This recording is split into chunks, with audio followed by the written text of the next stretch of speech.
Daughters are so special that when a male marries a female, he is reminded constantly that who you have married is the special child of someone, dear to someone. So we tell the husbands that when you look at your wife, don't just look at her as your wife.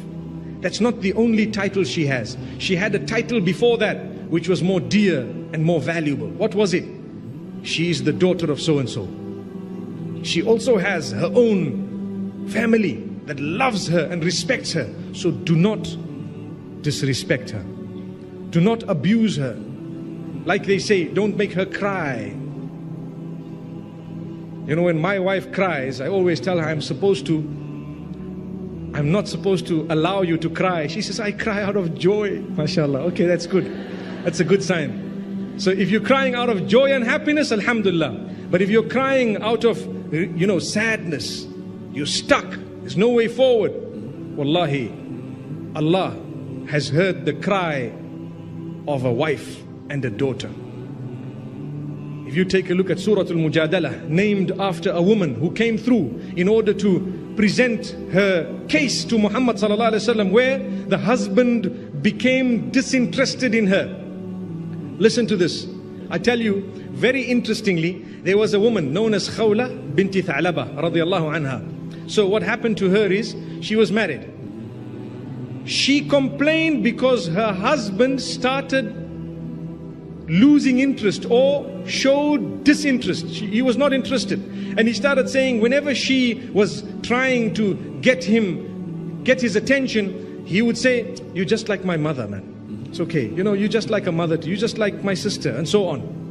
She went to Muhammad sallallahu alaihi wasallam crying, weeping, complaining, what do I do? This man is saying this to me. He refuses to touch me, and at the same time, he is the one who impregnated me. He gave me the children. He is the one who did this. When I married him, I was in tip-top shape, and so on. My mothers and sisters, I just want to pause for a moment to tell you that that does not mean that when you have given birth, you should just lose yourself. No, go back. You will be able to retain a lot if you work on it. May Allah subhanahu wa ta'ala help us. Whether they are sit-ups, leg-ups, whatever you want to call them, they work. Trust me, they actually work, dedicatedly.